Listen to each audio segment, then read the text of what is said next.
আসসালামু আলাইকুম সম্মানিত দর্শক, ইসলামী বক্তা শফিকুল ইসলাম নূরীর উপর যে আক্রমণ করেছে এবং জিহ্বা কেটে দিয়েছে সেই মর্মান্তিক ঘটনা বর্ণনা করেছে তার সফর সঙ্গী। প্রত্যক্ষদর্শী সেই যে বর্ণনা দিয়েছে, চোখ দিয়ে অস্ত্র জ্বলে যাবে কিভাবে তাকে জিহ্বা কেটেছে, যে জিহ্বা কাটার আগে পাশবিক নির্যাতন করেছে সেই বক্তার উপরে। বিস্তারিত তার মুখ থেকে শুনবো এবং তাহির হুজুর কঠিন অ্যাকশনে নেমেছেন এবং তাহির হুজুর সহ সুন্নি বক্তারা কঠিন আন্দোলন করছেন। আমরা সুন্নি এবং দলবল নির্বিশেষে আমরা চাই যে একজন মুসলমানের উপর অত্যাচার করা হয়েছে, একজন মুসলমানের উপর আঘাত করা হয়েছে, আর সেজন্য তার সেই কঠিন শাস্তি হওয়া উচিত এবং সেটা আমরা দাবি করি। সেজন্য সকলের কাছে অনুরোধ, এই দাবি জানিয়ে সকলে ভিডিওটি শেয়ার করে দিবেন। আসুন দেখে থাকতে সম্পূর্ণ ভিডিও, এরপরেই কথা বলবো।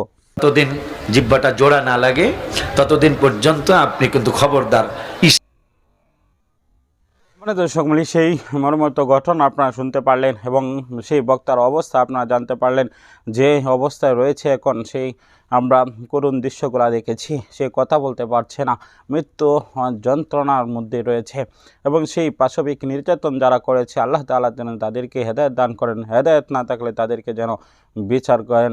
এবং যে এই নির্যাতনের শিকার হয়েছে সেই বক্তাকে আমরা আল্লাহ তাআলার কাছে বক্তার জন্য দোয়া করি, তাকে যেন আল্লাহ তাআলা পুরোপুরি সুস্থ দান করেন এবং আগের মতো সুন্দর স্পষ্ট কথা বলতে পারেন এবং সব কিছুর স্বাদ তিনি গ্রহণ করতে পারেন, এটাই আমরা দোয়া করি। এবং তিনি যেন আবার এই কোরআনের ময়দানে ফিরে আসতে পারেন, এই দোয়া কামনা করে আজকের মধ্যে বিদায় নিচ্ছি। দেখা হচ্ছে পরবর্তী ভিডিওতে। ভালো থাকুন, সুস্থ থাকুন, ভিডিওটি শেয়ার করে সাথেই থাকুন।